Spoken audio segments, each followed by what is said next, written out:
ಚರಿತ್ರೆ ಪ್ಲಸ್ಗೆ ನಿಮಗೆಲ್ಲ ಪ್ರೀತಿಯ ಸ್ವಾಗತ. ಈ ಬಾರಿಯ ವಿಶ್ವಕಪ್ನಲ್ಲಿ ಭಾರತ ಸೆಮಿಫೈನಲ್ಗೆ ಹೋಗುತ್ತೋ ಇಲ್ವೋ ಎನ್ನುವಂತ ಟೆನ್ಷನ್ ಅಭಿಮಾನಿಗಳಿಗೆ ತುಂಬಾನೇ ಇತ್ತು.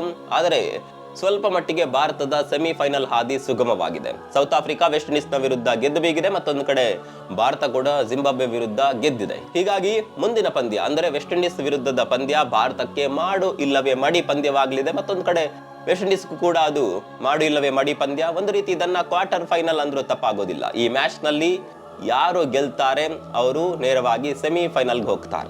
ಆದ್ರೆ ಭಾರತ ಸದ್ಯದ ಮಟ್ಟಿಗೆ ಆಡ್ತಾ ಇರುವಂತಹ ಸಿಚುವೇಶನ್ ಅನ್ನು ನೋಡಿದ್ರೆ, ಹೌದು ಜಿಂಬಾಬ್ವೆ ವಿರುದ್ಧ ದೊಡ್ಡ ಮೊತ್ತವನ್ನೇ ಭಾರತ ದಾಖಲಿಸಿತ್ತು. ಆದ್ರೆ ಜಿಂಬಾಬ್ವೆಯ ಬೌಲಿಂಗ್ ಹೇಗಿತ್ತು ಅನ್ನೋದನ್ನ ಕೂಡ ನಾವು ನೋಡಬೇಕು. ಇಲ್ಲಿವರೆಗೆ ನೋಡ್ತಾ ಇದ್ದಂತ ಜಿಂಬಾಬ್ವೆಯ ಬೌಲಿಂಗ್ ಅಟ್ಯಾಕೆ ಬೇರೆ. ನಿನ್ನೆ ಪಂದ್ಯದಲ್ಲಿ ಅವರು ಕೆಲವು ತಪ್ಪುಗಳನ್ನ ಮಾಡಿದ್ರು, ಕೆಲವು ಕ್ಯಾಚ್ ಗಳನ್ನ ಬಿಟ್ಟರು. ಹೀಗಾಗಿ ಭಾರತ ಅದನ್ನ ಬಳಸ್ಕೊಳ್ತು, ದೊಡ್ಡ ರನ್ ಅನ್ನ ಬೇಟೆಯಾಡ್ತು. ಮತ್ತೊಂದ್ ಕಡೆ ನಮ್ಮ ಬೌಲರ್ಗಳು ಕೂಡ ದೊಡ್ಡ ರನ್ ಅನ್ನೇ ಬಿಟ್ಕೊಟ್ರು ಅನ್ನೋದನ್ನ ಕೂಡ ನಾವು ಗಮನಿಸಬೇಕು. ಎಕ್ಸ್ಪೆರಿಮೆಂಟ್ ಮಾಡೋದಕ್ಕೆ ಹೋದ್ರು, ಕೊನೆ ಹಂತದಲ್ಲಿ ದುಬೆ ಎಷ್ಟರ ಮಟ್ಟಿಗೆ ದುಬಾರಿ ಆದ್ರು ಅನ್ನೋದು ನಿಮ್ಗೆ ಗೊತ್ತಿದೆ. ಒಂದೇ ಓವರ್ ನಲ್ಲಿ ದೊಡ್ಡ ರನ್ ಅನ್ನ ಅವ್ರು ಕೊಟ್ಟಿದ್ರು, ಅದು ಬೇರೆ ವಿಚಾರ. ಆದ್ರೆ ವೆಸ್ಟ್ ಇಂಡೀಸ್ ವಿರುದ್ಧದ ಪಂದ್ಯಕ್ಕೆ ಭಾರತ ಎಷ್ಟರ ಮಟ್ಟಿಗೆ ತಯಾರಿ ಮಾಡಿಕೊಳ್ಳುತ್ತೆ ಅನ್ನೋದು ಕೂಡ ಇಂಪಾರ್ಟೆಂಟ್. ಕಾರಣ ಈ ಮ್ಯಾಚ್ ನಡೀತಾ ಇರೋದು ಕೋಲ್ಕತ್ತಾದ ಈಡನ್ ಗಾರ್ಡನ್ ನಲ್ಲಿ. ಈಡನ್ ಗಾರ್ಡನ್ ನಲ್ಲಿ ವೆಸ್ಟ್ ಇಂಡೀಸ್ ನ ಒಂದು ವಿಶೇಷವಾದ ದಾಖಲೆ ಇದೆ. ಆ ದಾಖಲೆ ಏನಪ್ಪಾ ಅಂತ ಕೇಳಿದ್ರೆ, T20 ವಿಶ್ವಕಪ್ ನ ಇತಿಹಾಸದಲ್ಲಿ ಯಾವೆಲ್ಲ ಮ್ಯಾಚ್ ಅನ್ನ ವೆಸ್ಟ್ ಇಂಡೀಸ್ ಈಡನ್ ಗಾರ್ಡನ್ ನಲ್ಲಿ ಆಡಿದ್ಯೋ ಆ ಎಲ್ಲಾ ಮ್ಯಾಚ್ ಗಳಲ್ಲಿ ವೆಸ್ಟ್ ಇಂಡೀಸ್ ಗೆಲುವನ್ನ ದಾಖಲಿಸಿದೆ. ಹೀಗಾಗಿ ಆ ಅಡ್ವಾಂಟೇಜ್ ವೆಸ್ಟ್ ಇಂಡೀಸ್ ತಂಡಕ್ಕೆ ಇದ್ದೇ ಇದೆ. ಮತ್ತೊಂದು ಕಡೆಯಲ್ಲಿ ಭಾರತ ಒಂದು ಮ್ಯಾಚ್ ಅನ್ನ ಸೌತ್ ಆಫ್ರಿಕಾ ವಿರುದ್ಧ ಸೋತಿದೆ. ವೆಸ್ಟ್ ಇಂಡೀಸ್ ಕೂಡ ಸೌತ್ ಆಫ್ರಿಕಾ ವಿರುದ್ಧ ಸೋತಿದೆ. ಹೀಗಾಗಿ ಆ ವಿಚಾರದಲ್ಲಿ ಸಮಬಲ ಇದೆ. ಆದ್ರೆ ವೆಸ್ಟ್ ಇಂಡೀಸ್ ನ ಬ್ಯಾಟಿಂಗ್ ಡೆಪ್ತ್ ಇದೆಯಲ್ಲ, 6 ವಿಕೆಟ್ ಹೋದ್ರೂ ಕೂಡ ಸೌತ್ ಆಫ್ರಿಕಾದ ವಿರುದ್ಧ ಯಾವ ರೀತಿ ಅವರು ಕೊನೆ ಹಂತದಲ್ಲಿ ಆಡಿದ್ರು ಅನ್ನೋದು ನೀವೆಲ್ಲ ನೋಡಿದ್ದೀರಿ. ಆ ಡೆಪ್ತ್ ಇದೆಯಲ್ಲ, ಅದು ಭಾರತಕ್ಕೆ ಖಂಡಿತವಾಗಿಯೂ ಚಿಂತೆ ಆಗ್ಬಹುದು. ಅದರಲ್ಲೂ ಕೂಡ ಚೇಸಿಂಗ್ ನ ಟೈಮ್ ನಲ್ಲಿ ಎಷ್ಟು ವಿಕೆಟ್ ತೆಗೆದ್ರು ಕಡಿಮೆ ಆಗುತ್ತೆ. ಅಂದ್ರೆ ಕೊನೆ ಹಂತದಲ್ಲಿ ಬರುವಂತ ಆಟಗಾರರು ಕೂಡ ಅವರಲ್ಲಿ ಆರ್ಭಟ ಮಾಡ್ತಾರೆ. ಆದ್ರೆ ಭಾರತದಲ್ಲಿ ಹಾಗಿಲ್ಲ. ಕೊನೆಯ 3 ಬೌಲರ್ಗಳು ನಮ್ಮಲ್ಲಿ ವೆಸ್ಟ್ ಇಂಡೀಸ್ ರೀತಿಯ ಬ್ಯಾಟಿಂಗ್ ಅನ್ನ ಮಾಡುವ ಸಾಮರ್ಥ್ಯವನ್ನ ಹೊಂದಿಲ್ಲ ಅನ್ನೋದನ್ನ ನಾವು ಒಪ್ಕೊಳ್ಬೇಕು.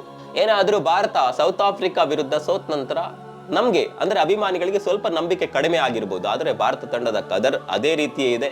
ಖಂಡಿತವಾಗಿಯೂ ವೆಸ್ಟ್ ಇಂಡೀಸ್ ವಿರುದ್ಧ ಭಾರತ ಗೆದ್ದು ಸೆಮಿಫೈನಲ್ಗೆ ಹೋಗುತ್ತೆ ಅನ್ನುವಂತ ನಂಬಿಕೆ ಅಭಿಮಾನಿಗಳಲ್ಲಿ ಇದೆ. ಆ ನಂಬಿಕೆಯನ್ನ ಭಾರತ ತಂಡ ಖಂಡಿತವಾಗಿ ಉಳಿಸಿಕೊಳ್ಳುತ್ತೆ. ಇನ್ನು ಮತ್ತೊಂದು ಕಡೆ ಸೌತ್ ಆಫ್ರಿಕಾಗೆ ಈ ಬಾರಿಯ ವಿಶ್ವಕಪ್ ನಲ್ಲಿ ಗೆಲ್ಲೋದಕ್ಕೆ ದೊಡ್ಡ ಚಾನ್ಸ್ ಇದೆ. ಕಳೆದ ಬಾರಿ ಸೌತ್ ಆಫ್ರಿಕಾ ಭಾರತದ ವಿರುದ್ಧ ಫೈನಲ್ ನಲ್ಲಿ ಸೋತಿತ್ತು. ಆದ್ರೆ ಈ ಬಾರಿ ದೊಡ್ಡದೊಂದು ಅಡ್ವಾಂಟೇಜ್ ಸೌತ್ ಆಫ್ರಿಕಾಗೆ ಇದೆ. ಏನಪ್ಪಾ ಆ ಅಡ್ವಾಂಟೇಜ್ ಅಂತ ಕೇಳಿದ್ರೆ, ಅದು ಮೈದಾನದ ಅಡ್ವಾಂಟೇಜ್. ಸೌತ್ ಆಫ್ರಿಕಾ ಈ ಬಾರಿಯ T20 ವಿಶ್ವಕಪ್ ನಲ್ಲಿ ಬಹುತೇಕವಾಗಿ ಮ್ಯಾಚ್ ಗಳನ್ನ ಆಡಿರೋದು ಅಹಮದಾಬಾದ್ ನ ನರೇಂದ್ರ ಮೋದಿ ಸ್ಟೇಡಿಯಂ ನಲ್ಲಿ. ಭಾರತದ ವಿರುದ್ಧ ಕೂಡ ಇದೇ ಮೈದಾನದಲ್ಲಿ ಸೌತ್ ಆಫ್ರಿಕಾ ಪಂದ್ಯವನ್ನ ಆಡಿತ್ತು. ಹೀಗೆ 4-5 ಮ್ಯಾಚ್ ಗಳನ್ನ ಸೌತ್ ಆಫ್ರಿಕಾ ಈ ಮೈದಾನದಲ್ಲಿ ಆಡಿದೆ. ಫೈನಲ್ ಮ್ಯಾಚ್ ಕೂಡ ನಡೀತಾ ಇರೋದು ಇದೇ ಮೈದಾನದಲ್ಲಿ. ನಾವು ಗಮನಿಸಿಕೊಳ್ಬೇಕು, ಒಂದು ವೇಳೆ ಪಾಕಿಸ್ತಾನ ಬಂದ್ರೆ ಮಾತ್ರ ಅದು ಕೊಲಂಬೋಗೆ ಶಿಫ್ಟ್ ಆಗುತ್ತೆ. ಒಂದು ವೇಳೆ ಪಾಕಿಸ್ತಾನ ಫೈನಲ್ಗೆ ಬಾರದೇ ಇದ್ರೆ ಫೈನಲ್ ಪಂದ್ಯಾಟ ನಡೆಯೋದು ಅಹಮದಾಬಾದ್ನ ನರೇಂದ್ರ ಮೋದಿ ಸ್ಟೇಡಿಯಂ ನಲ್ಲಿ. ಹೀಗಾಗಿ ಸೌತ್ ಆಫ್ರಿಕಾಗೆ ಈ ಮೈದಾನದಲ್ಲಿ ಆಡಿದಂತ ಅನುಭವಗಳು ಬೇರೆ ತಂಡಕ್ಕಿಂತ ಹೆಚ್ಚಾಗಿಯೇ ಇರುತ್ತೆ. ಒಂದು ವೇಳೆ ಸೌತ್ ಆಫ್ರಿಕಾ ಫೈನಲ್ಗೆ ಬಂದುಬಿಟ್ರೆ ದೊಡ್ಡ ಅಡ್ವಾಂಟೇಜ್ ನ ಜೊತೆಗೆ ಆಟವಾಡ್ಲಿಕ್ಕಿದೆ. ಕಳೆದ ಬಾರಿ ಮಿಸ್ ಆಗಿದ್ದಂತ ಕಪ್ ಈ ಬಾರಿ ಸೌತ್ ಆಫ್ರಿಕಾಗೆ ಸಿಗುವಂತ ಸಾಧ್ಯತೆ ದಟ್ಟವಾಗಿದೆ. ನಿಮ್ ಪ್ರಕಾರ ಈ ಬಾರಿ ಸೌತ್ ಆಫ್ರಿಕಾ ವಿಶ್ವಕಪ್ ಅನ್ನ ಗೆದ್ದು ಬೀಗುತ್ತಾ? ನಿಮ್ಗೆ ಏನನ್ಸುತ್ತೆ? ಕಾಮೆಂಟ್